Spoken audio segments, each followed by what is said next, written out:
Hello दोस्तों, मैं वीना जायसवाल आपको सुना रही हूँ मुंशी प्रेमचंद्र द्वारा लिखी कहानी लाख डांट। जोखू भगत और बेचन चौधरी में 3 पीढ़ियों से दुश्मनी चली आती थी। कुछ खेत की सीमा का झगड़ा था। उनके परदादाओं में कई बार खूनो खच्चर हुआ था। बापों के समय से मुकदमेबाजी शुरू हुई। दोनों कई बार हाई कोर्ट तक गए। लड़कों के समय में संग्राम की विषमता और भी बढ़ी, यहाँ तक कि दोनों ही शक्तिहीन हो गए। पहले दोनों इसी गांव में आधे आधे के हिस्सेदार थे। अब उनके झगड़े वाले खेत को छोड़कर एक अंगुल भी जमीन न थी। भूमि गई, धन गया, मर्यादा गई, लेकिन वह विवाद ज्यों का त्यों बना रहा। हाई कोर्ट के बड़े बड़े धुरंधर एक मामूली सा झगड़ा तय न कर सके। इन दोनों सज्जनों ने गांव को दो विरोधी दलों में विभक्त कर दिया था। एक दल की भंगबूटी चौधरी के द्वार पर छनती, तो दूसरे दल के चरस गांजे के दम भगत के द्वार पर लगते थे। स्त्रियों और बालकों के भी दो दो दल हो गए थे। यहाँ तक कि दोनों सज्जनों के सामाजिक और धार्मिक विचारों में भी रेखा खींची हुई थी। चौधरी कपड़े पहने सत्तू खाते और भगत को ढोंगी कहते। भगत बिना कपड़े उतारे पानी भी ना पीते और चौधरी को भ्रष्ट बतलाते। भगत सनातन धर्मी बने तो चौधरी ने आर्य समाज का आश्रय लिया। जिस बजाज पंसारी या कुंजड़े से चौधरी सौदा लेते, उसकी ओर भगत जी ताकना भी पाप समझते थे। और भगत जी के हलवाइयों की मिठाइयाँ, उनके ग्वाले का दूध और तेली का तेल चौधरी के लिए त्याज्य था। यहाँ तक कि उनके आरोग्य के सिद्धांतों में भी भिन्नता थी। भगत जी वैद्य के कायल थे, चौधरी यूनानी प्रथा को मानने वाले थे। दोनों चाहे रोग से मर जाते, पर अपने सिद्धांतों को न छोड़ते थे। जब देश में राजनीतिक आंदोलन शुरू हुआ, तो उसकी भनक उस गांव में भी पहुंची। चौधरी ने आंदोलन का पक्ष लिया, भगत उसके विपक्षी हो गए। एक सज्जन ने आकर गांव में किसान सभा खोली, चौधरी उसमें शरीक हुए। भगत अलग रहे, जागृति और बढ़ी, स्वराज्य की चर्चा होने लगी। चौधरी स्वराज्यवादी हो गए, भगत ने राज्य भक्ति का पक्ष लिया। चौधरी का घर स्वराज्यवादियों का अड्डा हो गया, भगत का घर राज्य भक्तों का क्लब बन गया। चौधरी जनता में स्वराज्यवाद का प्रचार करने लगे। मित्रों, स्वराज्य का अर्थ है अपना राज्य। अपने देश में अपना राज्य हो तो यह अच्छा है, ना कि किसी दूसरे का राज्य हो। जनता ने कहा, अपना राज हो वह अच्छा है। चौधरी, तो स्वराज्य कैसे मिलेगा? आत्मबल से, पुरुषार्थ से, मेल से। एक दूसरे से द्वेष छोड़ दो, अपने झगड़े आप निपटा लो। एक शंका, आप तो नित्य अदालत में खड़े रहते हैं। चौधरी, हाँ, पर आज से अदालत जाऊं तो मुझे गौ हत्या का पाप लगे। तुम्हें चाहिए तो तुम अपनी गाड़ी कमाई अपने बाल बच्चों को खिलाओ और बचे तो परोपकार में लगाओ। वकीलों की जेब क्यों भरते हो? थानेदार को घूस क्यों देते हो? पहले हमारे लड़के अपने धर्म की शिक्षा पाते थे, वे सदाचारी, त्यागी और पुरुषार्थी बनते थे। अब वे विदेशी मदरसों में पढ़कर चाकरी करते हैं, घूस खाते हैं, शौक करते हैं, अपने देवताओं और पितरों की निंदा करते हैं, सिगरेट पीते हैं और हाकिमों की गोरधारियां करते हैं। क्या यही हमारा कर्तव्य नहीं है कि हम अपने बालकों को धर्मानुसार शिक्षा दें? जनता, चंदे से पाठशाला खोलनी चाहिए। चौधरी, हम पहले मदिरा छूना पाप समझते थे, अब गांव गांव और गली गली में मदिरा की दुकानें हैं। हम अपनी गाढ़ी कमाई के करोड़ों रुपए गांजे शराब में उड़ा देते हैं। जनता, जो दारू भांग पिए उसे डांटना चाहिए। चौधरी, हमारे दादा बाबा, छोटे बड़े सब गाढ़ा गंजी पहनते थे। हमारी दादी नानी चरखा काता करती थी। सब धन देश में रहता था। हमारे जुलाहे भाई चैन की बंसी बजाते थे। अब हम विदेश के बने हुए महीन रंगीन कपड़ों पर जान देते हैं। इसी तरह दूसरे देश वाले हमारा धन ढो ले जाते हैं। बेचारे जुलाहे कंगाल हो गए हैं। क्या हमारा यही धर्म है कि अपने भाइयों की थाली छीन कर दूसरों के सामने रख दे? जनता, गाड़ा कहीं मिलता ही नहीं। चौधरी, अपने घर का बना हुआ गाड़ा पहनो, अदालतों को त्यागो, नशेबाजी छोड़ो, अपने लड़कों को धर्म कर्म सिखाओ, मेल से रहो। बस यही स्वराज्य है। जो कहते हैं कि स्वराज्य के लिए खून की नदी बहेगी, वे पागल हैं। उनकी बातों पर ध्यान मत दो। जनता सब बातें बड़े चाव से सुनती थी। दिनों दिन श्रोताओं की संख्या बढ़ती जाती थी। चौधरी सबके श्रद्धाभाजन बन गए। भगत भी राजभक्ति का उपदेश करने लगे। भाइयों, राजा का काम राज्य करना है और प्रजा का काम उसकी आज्ञा पालन है। इसी को राज्य भक्ति कहते हैं और हमारे धार्मिक ग्रंथों में हमें इसी राजभक्ति की शिक्षा मिली है। राजा ईश्वर का प्रतिनिधि है। उसकी आज्ञा के विरुद्ध चलना महान पाप है। राजविमुख प्राणी नरक का भागी होता है। एक शंका, राजा को भी तो अपने धर्म का पालन करना चाहिए। दूसरी शंका, हमारे राजा तो नाम के हैं, असली राजा तो विलायत के बनिए महाराज हैं। तीसरी शंका, बनिए धन कमाना जानते हैं, राज करना क्या जाने। भगत जी, लोग तुम्हें शिक्षा देते हैं कि अदालतों में मत जाओ, पंचायतों में मुकदमे ले जाओ। ऐसे पंच कहाँ हैं जो सच्चा न्याय करें, दूध का दूध पानी का पानी कर दें। यहाँ मुंह देखी बातें होंगी। जिनका दबाव है उनकी जीत होगी, जिनका कुछ दबाव नहीं है वे बेचारे मारे जाएंगे। अदालतों में सब कार्यवाही कानूनी से होती है। वहाँ छोटे बड़े सब बराबर हैं। शेर बकरी एक घट पर पानी पीते हैं। इन अदालतों को त्यागना अपने पैरों में कुल्हाड़ी मारना है। एक शंका, अदालतों में जाएं तो रुपयों की थैली कहाँ से लाएं। दूसरी शंका, अदालतों का न्याय कहने को तो है जिसके पास बने हुए गवाह और दांव पेच खेले हुए वकील होते हैं, उसी की जीत होती है।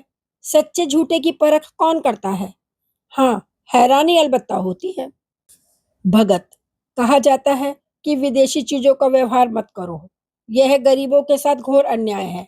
हमें बाजार में जो सस्ती और अच्छी चीजें मिले वह लेनी चाहिए, चाहे स्वदेशी हो या विदेशी। हमारा पैसा चोरी डाके से नहीं आता कि भद्दी भद्दी स्वदेशी चीजों पर फेंके। एक शंका, पैसा अपने देश में तो रहता है, दूसरों के हाथों में तो नहीं जाता। दूसरी शंका, अपने घर में अच्छा खाना ना मिले तो क्या विजातियों के घर अच्छा भोजन करने लगेंगे। लोग कहते हैं कि लड़कों को सरकारी मदरसों में मत भेजो। सरकारी मदरसों में ना पढ़ते तो आज हमारे भाई बड़ी बड़ी नौकरियां कैसे पाते, बड़े बड़े कारखाने कैसे चलते। बिना नई विद्या पढ़े संसार में निर्वाह नहीं हो सकता। पुरानी विद्या पढ़कर पत्रा देखने और कथा बाँचने के सिवा और क्या कर सकते हैं। राजकाज क्या वही पोथी बाँचने वाले लोग करेंगे। एक शंका, हमें राजकाज नहीं चाहिए, हम अपनी खेती बाड़ी में ही मगन हैं, तो किसी के गुलाम तो नहीं हैं। दूसरी शंका, जो विद्या घमंडी बना दे उससे मूर्ख ही अच्छा। यह नई विद्या पढ़कर लोग सूट बूट छड़ी घड़ी हैट कोट लगाने लगते हैं। अपने शौक के पीछे देश का धन विदेशियों की जेब में भरते हैं। ये देश के द्रोही हैं।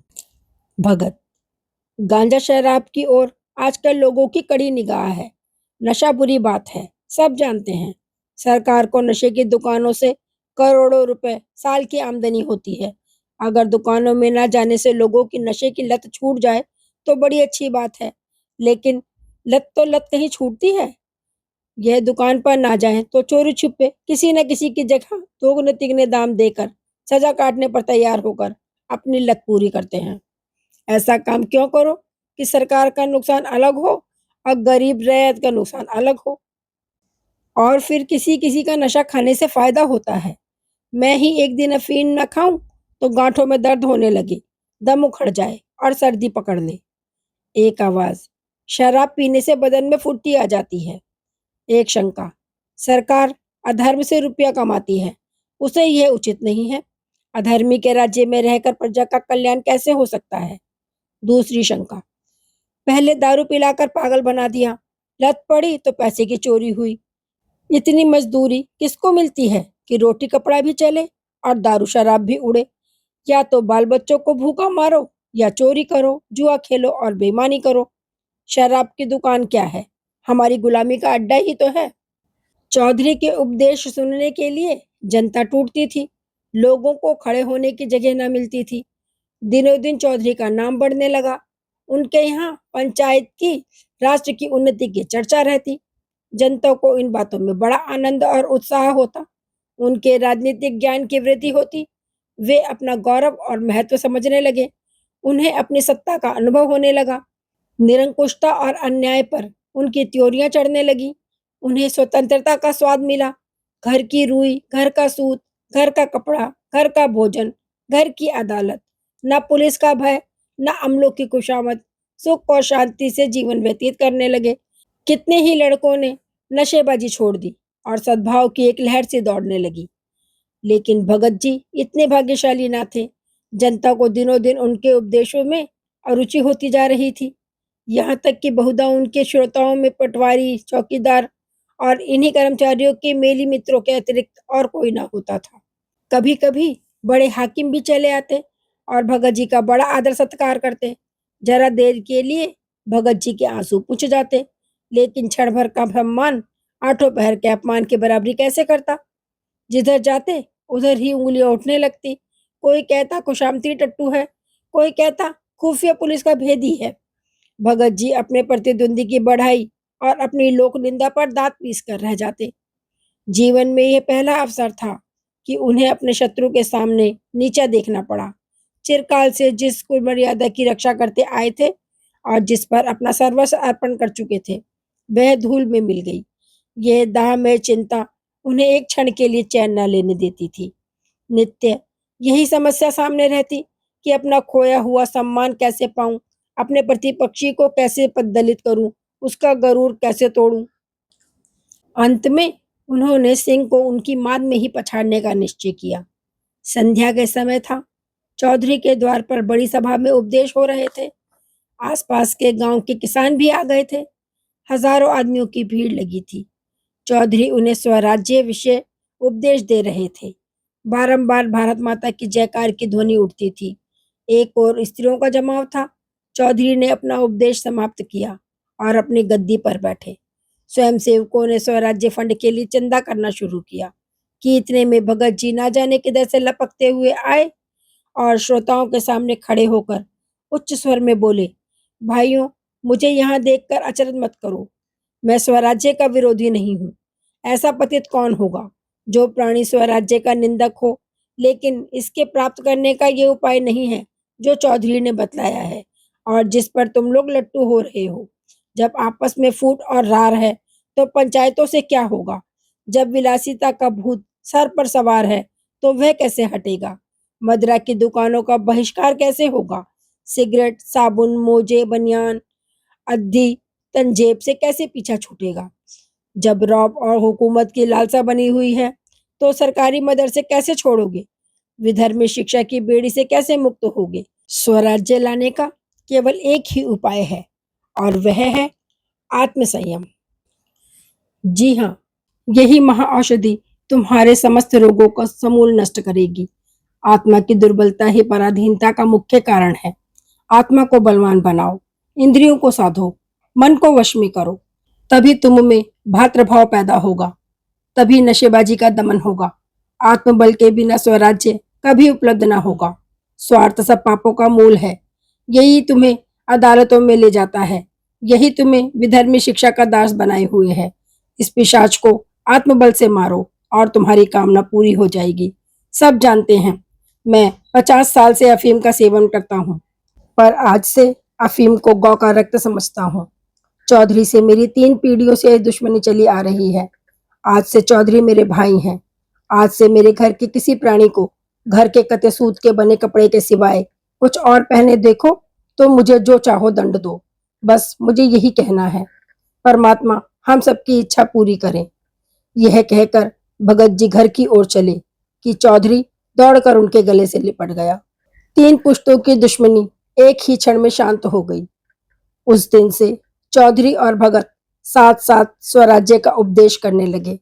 उनमें गाढ़ी मित्रता हो गई और यह निश्चय करना कठिन था कि दोनों में जनता किसका सम्मान अधिक करती है। प्रतिद्वंदता की चिंगारी ने दोनों पुरुषों के हृदय दीपक को प्रकाशित कर दिया था। यदि आपको ये कहानी पसंद आई तो इसे लाइक कीजिए। आपका एक लाइक हमें बहुत प्रोत्साहित करता है कि हम आपके लिए ऐसी ही अच्छी अच्छी कहानियाँ लाएं और मेरे चैनल को सब्सक्राइब कीजिए। धन्यवाद।